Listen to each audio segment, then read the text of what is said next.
Welcome to the Whiskey, Jazz, and Leadership Podcast. Subscribe now so you don't miss a drop of straight talk you can't get anywhere else. We discuss the whiskeys to drink, music to listen to, and what it really takes to be an effective leader. I'm your host, Galen Bingham, the leadership strategist. Tonight's guest, 8-time author and national president of Gamma Xi Phi Professional Fraternity for Artists, Rashid Darden.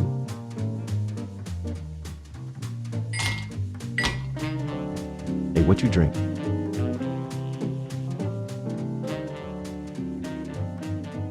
That's a big learning. That's a big learning, and you are absolutely right that leaders don't have to have all the answers. As a matter of fact, some of the most iconic leaders, I'm talking about Andrew Carnegie, who is one of the founders of the modern day corporation. Right. He will tell you, and he has said, I don't know anything about the steel industry. I don't know anything about making or processing steel. What I know is how to get people together and have them focus on a common goal and how to knock down barriers that get in the way.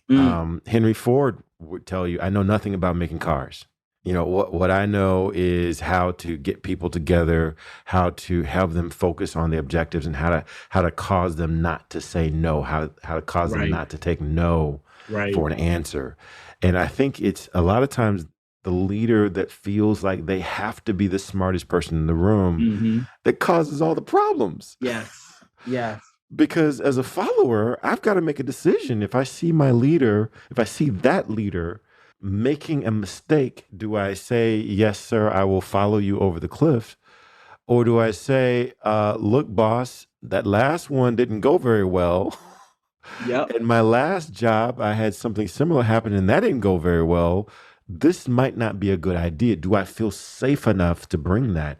And sounds like you're creating that kind of culture where it's not your organization.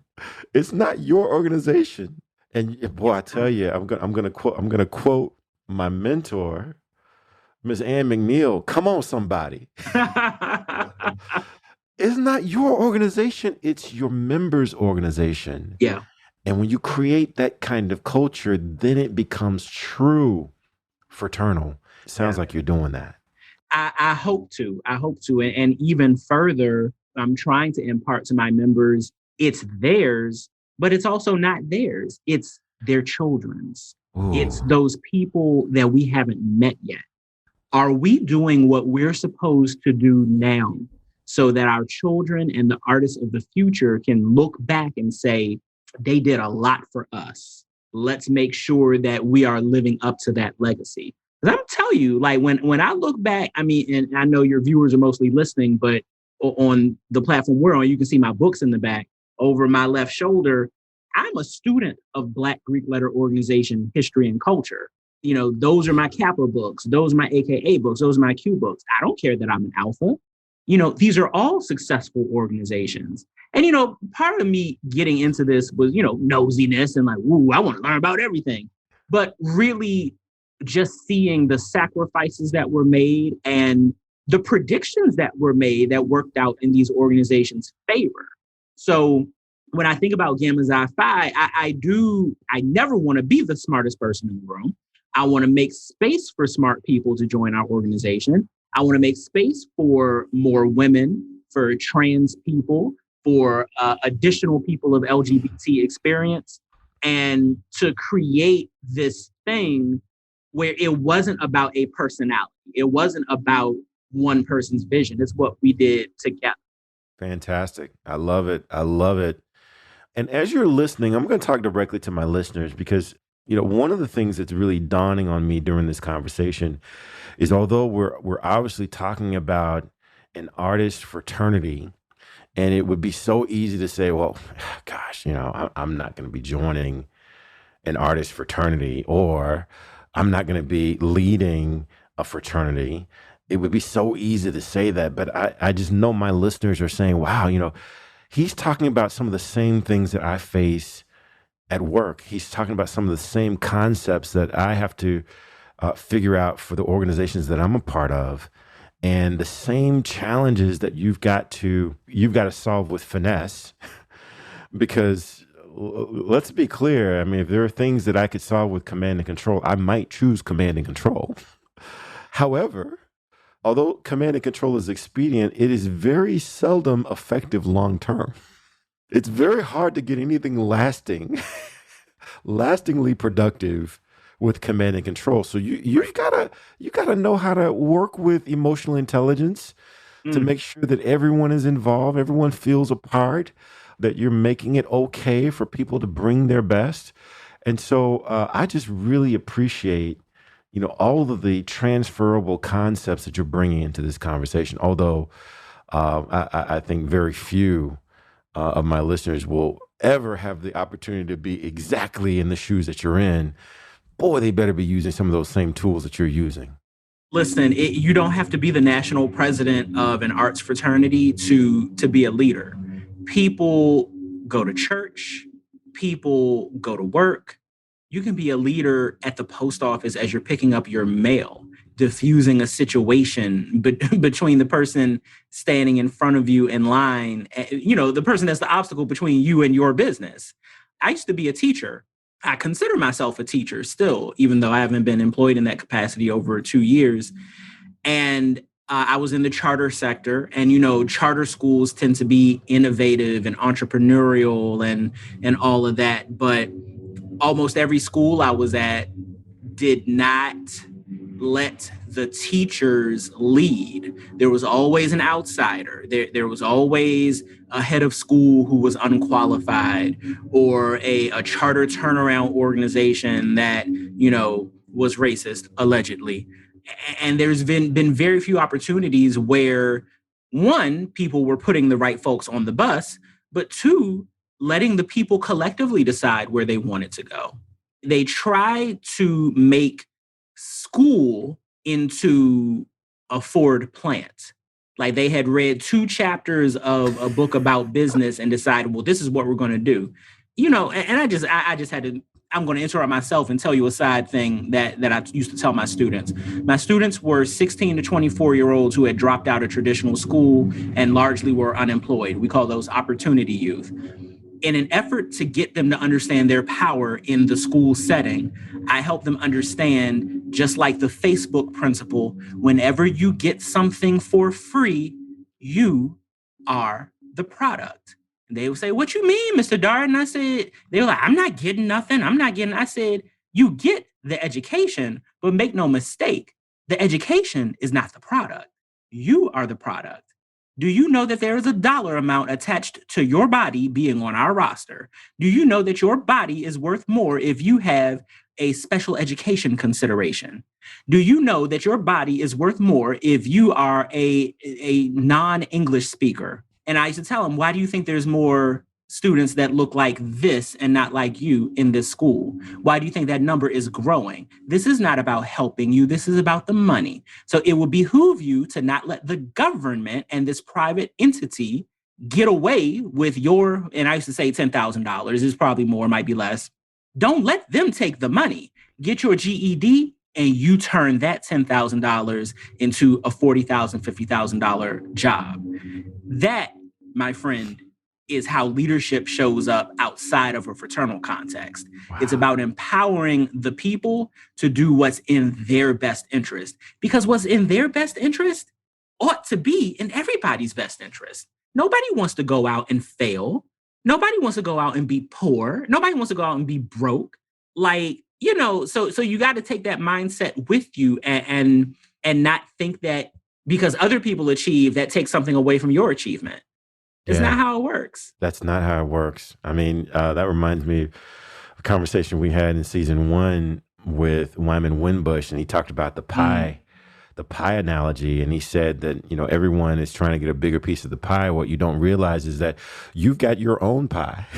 Yes. I've got my own pie. And if I can show you how to get a larger piece of your pie, I should be willing to do that. Yep. And if there's some things that you're doing that can show me how to get a larger piece of my pie, then I should be willing to learn. It's not a zero sum game, and Correct. you are reinforcing that. You are reinforcing that. Well, you're the perfect person to help me answer this question because I have tried to draw the connection between business, leadership, and jazz. In season one, I had the opportunity to speak with Craig Holiday Haynes, who is a legendary drummer with Sun Ra. And his father, Roy Haynes, just kind of revolutionized a jazz drummer, the drummer in the jazz setting. In season two, we spoke with Matt Wigler, who is a jazz and blues pianist. And he's just getting into the business world as an entrepreneur, but he's got some pretty long jazz and blues chops. And you are the president, the national president of the artist fraternity. So what's the connection between leadership? I say jazz because I love jazz, but what's the similarities? What's the connection? In my mind, they fit, but I'm always looking for people to help me draw that connection. I think it can be summed up in 3 words: charisma, improvisation, and ironically, structure. So when I think about how I was introduced to jazz, I think about a young man he's older than me, but named Irvin Mayfield. And my friend took me, was on one of my many trips to New Orleans because I'm kind of a one-trick pony. Like, I don't want to go different places. I just want to go to New Orleans. And I was like, jazz club, I don't know. Because I think about Bill Cosby and just kind of corny stuff when I think of jazz. I used to. And so she took me to the Hotel Royal Sonesta on Bourbon Street, their jazz playhouse. And it was called Irvin Mayfield's Jazz Playhouse. And he was this, handsome, light-skinned dude, this charismatic dude. And, and it's a brass band, and it wasn't easy listening. That's what my end was. So she takes me, and he uses the platform to talk about, well, we brought jazz back to the French Quarter. Because jazz was on Frenchmen Street, jazz was uptown, but Bourbon Street is what Bourbon Street does, which is drunk tourists and people acting crazy. But this was nice. The music was nice, and the band was playing all Charles Mingus. So I was like, Charles Mingus, let me look him up. And I'm feeling real late, as the kids say, late boots. I was like, okay, so Irvin Mayfield turned me on to Charles Mingus, but the charisma, but also the improvisation of it. That, so you had this band leader who's telling the story, telling the narrative, educating you about Charles Mingus, educating you about jazz in New Orleans. It is the kind of thing is, there's a lot of white jazz folks out here and but this jazz is ours. And Irvin Mayfield really put that narrative forth. So the charisma, the improvisation of, the musicality of it, it's like, oh, like this is the point. Everybody gets a solo. Everybody does their own remix. Boom. And again, I say like probably 5 words by now, but there was still a structure to it. There was still the agenda. There was still, the sales of the CD, the New Orleans Jazz Orchestra. And when I dove deeper into what Irvin Mayfield was all about, I was like, wow, this dude is super charismatic. He's this, he's beautiful. Like, I want to follow this guy. And, I'm thinking in my head, I'm like, oh, we should try to get him to be an honorary member in Gamma Xi Phi. I know y'all don't do honorary members. So, you're like, honorary. But for us, that's like, you need to build your squad early. And then came the indictments. So Irvin Mayfield is probably my Marion Barry. Irvin Mayfield admitted, last year in when he pled guilty to there were funds that he was responsible for that didn't stay where they were supposed to stay. And he and his partner copped a plea, and they're awaiting sentencing now. And if you're familiar with that story, or, Marion Barry, his rise and fall and rise again, it reminds you not to fly too close to the sun as a leader, that there is no amount of improvisation and charisma that is going to shield you from white supremacy when it's time. People are calling for his head.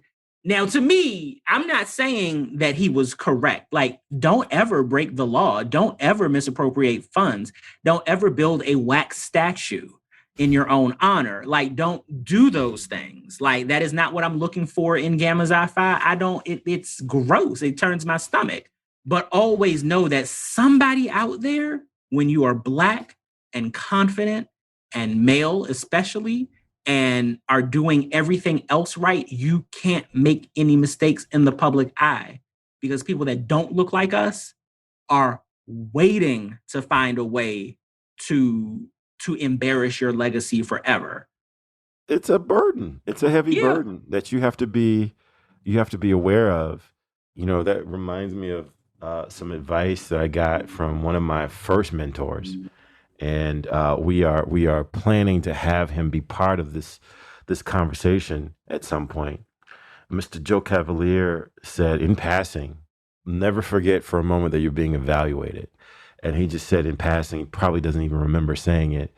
Don't forget for a moment that you're being evaluated. Right. And it's easy to do, especially if you're in a leadership role and you've got all the trappings, you've got all the temptations.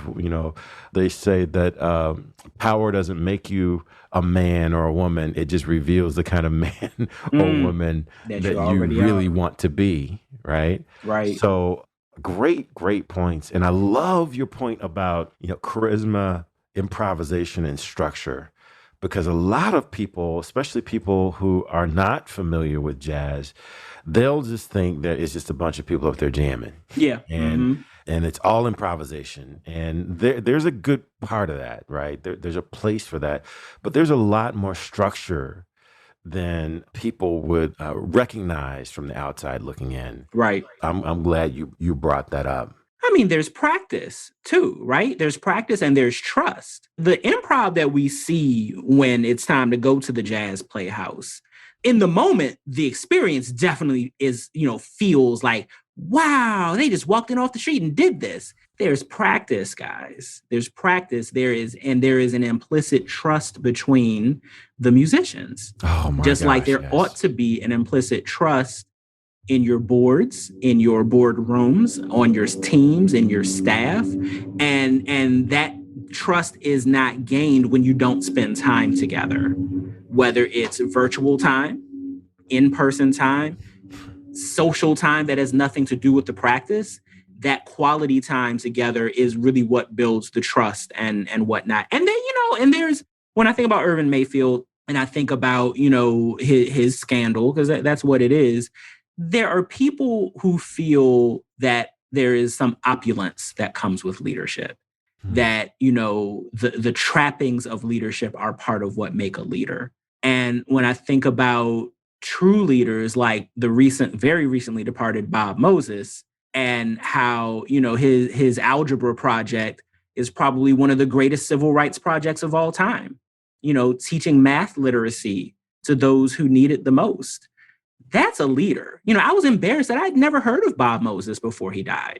And to know that there was not a bit of the opulence of leadership, like, tells me all I need to know about him. So, to those who look to an Irvin Mayfield or Marion Barry or people of that ilk, or even in their own fraternities and sororities, think about, are you in love with the idea of what leadership looks like? Or are you in love with the people? Because only one of those is a leader. The other is an actor. Wow. Oh my gosh. There is so much truth to that. Oh my gosh. Amazing. I'm curious, what do you wish that you had more time to do? That makes me think of Hamilton, my brother. I came to North Carolina to write. So I can't say that I wish I had more time to write, because I'm supposed to be doing that full time. I don't know that I need more time to do anything. I think what I want is additional resources in the form of more people doing more service in more chapters across this country. When it comes to Gamma Xi Phi, I don't know. I'm probably going to get reelected for another term. So in that sense, I don't need more time. I just need more people helping. I need more people to expand their idea of what a fraternity can do for them in terms of the idea of radical care for your soul that comes with, a secular twist. I wish that the time that I had spent, I'm 42 now. I wish that the time I had spent earlier in my adulthood, I mean, I even started writing early. Like my first book was out by the time I was 25. I wish that I had made better decisions about the politics of being a student because not knowing the politics made me have a lower GPA, which I had fewer options in terms of graduate school. I ended up not liking graduate school. So I don't wish for more time. I wish that the time I had spent that I had better advice and better, kind of better opportunities earlier. And yet I like my life a lot. I like the people I've met. There aren't too many people I wish I hadn't met. Well, you're doing a lot of the right things, man, and you are living an experience that I don't know very many people get to say that they've done. And so my hat is off to you, man. You're doing all the right things. You're concerned. A lot of my clients, I will tell them you are concerned about the right problems, because I believe that the only thing worse than having the wrong answer is having the right answer to the wrong question. And so you are asking all the right questions, man. And with that will only come the right and productive answers. And anyone who can list on the same profile that they love Charles Mingus and Prince Oh, yes. can't be wrong, can't be all wrong. Now, Prince, he is a dude that really defied what the artist was supposed to be concerned about. Yes. Because there's the whole narrative of just shut up and listen, or just shut up and play, or just shut up Mhm. and he's like, no, it's about the art, and I want to own all of it. Yep. I Yep. shall not be controlled or contained. Yep. What are some of the things that jump out at you about Prince that really stands out and makes him one of your favorite musicians? So, for me, Prince is a family matter. So, like, my mom listened to Prince, so therefore I listen to Prince. My mom watched Purple Rain, so I watched Purple Rain. So he connects me to my family in that way, but also the way that Prince sort of played around with sexuality, played around with presentation. Like there's no way, even though, Prince was married, all that kind of stuff, Prince was queer. Prince presented as queer intentionally. And I think that in him so doing, and in David Bowie so doing, who's another one of my favorites, like that gave me space and a platform to be who I am as no longer youngish. I'm over the hill in gay years, but to be who I am and authentic in every space. From a business perspective, he left a lot out there in terms of being the master of your own fate and the captain of your own soul. Mm. And from an artistic perspective, what I like about him while he was alive was that he only ever released what he felt like releasing. And what I like about his estate is that they're releasing everything because they know that it's genius. So I think that the only thing Prince wasn't savvy in was not having a will. But I do believe in his estate. I think they're doing the right things because the people are always going to want more Prince. And we would be happy, if Prince's wigs and boots made an album, we would buy it, right? Because it's part of the genius too. And I think also the idea that you can, and again, both Prince and David Bowie were in constant states of reinvention. When I think about them, and I think about I have random heroes like Eric Braeden from The Young and the Restless, Victor Newman, didn't become Victor Newman until he was over 40. And when I hit 40, I was really looking at those examples like Victor Newman, Jeannie Cooper, Maya Angelou, other people that didn't really get their starts until they were 40. And they reinvented themselves and found their niches in a very significant way. So there are times where I feel like I'm behind the curve as an author, but then there are times where I'm like, dude, you got 8 books, relax. Like who knew that I'd have 8 books, out by 42? Dude, I'll tell you, I mean, that is no small feat. I mean, I've got two, and I've been talking about writing my next one for the past 4 years. So that is no small feat. And anyone who can claim more than two has my undying respect. Well, I appreciate it. Because I mean, there's some artistry that goes into that. There's also some courage that goes into that, depending upon what you're writing. I think regardless of what you write, you are summoning the courage to share a piece of yourself with a community that may not be totally 100% receptive to what you've got to say. And so it takes some courage with that. You kind of touched on a little bit of the courage with Prince, just the idea to play with the question of sexuality, especially in the Black community. That's usually nothing to play with in general. Right. But in the Black community, Right. there's Right. like an extra dose of, dude, are you really ready for that? Right. And for him to play with it, I've had a couple of guests on, actually in season 2, Rada Jovovich just talks about just the courage to play in the spaces that she plays in, with claiming and owning her label as queer. Had Don Angelo Bivens on in season 2, talking about how things really changed for him when he had the courage to own and step into who he really is. Why do you think that even in today's awakening, there still is required to be a good degree of courage, maybe even courage just to say to yourself, this is who I am and this is what I represent? Why does that require courage? Why isn't that just as easy as saying the alphabets or counting to 10? Well, I want to tell you a secret. I'm not courageous. I'm lazy. When I calculated how much effort it would take to be closeted, how much time would be spent hiding, how much life would be wasted, how calculating the risk of lying to your friends and loved ones all your life, I decided I'm too lazy to do all that. I would rather do the path of least exertion and just be openly gay, write the gay books that I wanted to read in the first place. I mean, I'm a direct person. I am an open book for the most part. Like, I'm just not that person and yes, such decisions are made with the knowledge that there can be great social peril, physical peril. And I never hide this part of my story.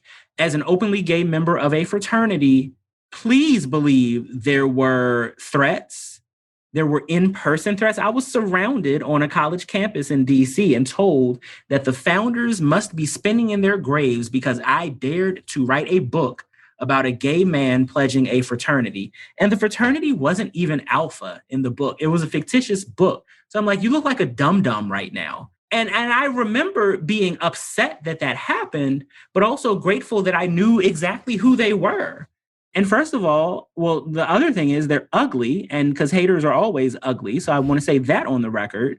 But honestly, although those incidents happened and they're worthy of discussion and they are a form of trauma, imagine the trauma and the harm I would have been doing to myself if I was living a lie. And that's why I'm one of those people in their 40s that's like, protect Lil Nas X at all costs. I don't care how much he twerks. He can be butt naked in a handstand all he wants to. That Lil Nas X is our son. He is our brother. He is the person that a lot of our favorites could not be while they were on this earth. Luther Vandross. And I allegedly. Yeah, hey, please put that on there. Please put that in there. Allegedly. And I really applaud him for living in his truth. Do I wish I liked his music better? Yes. But it's not about the music for me. It's about the emblem at this point. And now that there are people who won't ever have to go what I went through or even what he went through just to be themselves. So that's important to me, and supporting, knowing that I might be at executive director level in terms of being a leader. I might be the person in charge, but I'm not doing it for me anymore. I'm doing it for the Lil Nas X's of the world and those that come after. And that, my friends, is what you would expect to hear from someone who has embraced this leadership role for all the right reasons. And I just want to thank you for this conversation.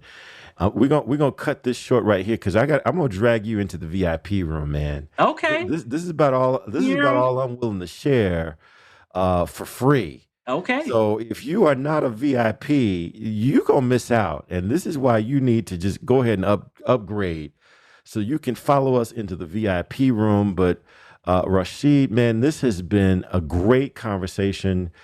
Thank you so much for bringing in and highlighting the connection between whiskey, jazz, and leadership. Although you sipping some Ciroc, that's all right. That's all right. I mean, that's it burns me up to have to support Diddy, but Diddy's cologne smells good and his Ciroc tastes good. I can't be mad at the brother. It's hard to be mad, right? Yeah. So with that, man, let's raise our glass. We're gonna toast out, and we'll see you on the side in the VIP room. Well, before we clink, can I tell the people how to find Gamma Xi Phi? Yeah, please do. Our website is gammaxiphi.com, GAMMAXIPHI.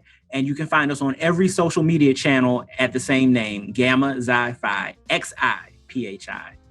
And I'll throw this in there too, man. If you do just like a half-hearted search on YouTube, you can hear some spoken word from this dude too. Oh Lord. But hey, we're gonna talk about that and a little bit more on the other side of this velvet curtain. So man, if you've got a few more minutes, I'd love to bring you into the VIP room. Hey, it's not too late. Hit that subscribe button so you're sure to catch the next episode. If you're really enjoying the vibe, leave us a review or become a VIP for guest and show exclusives. Cheers.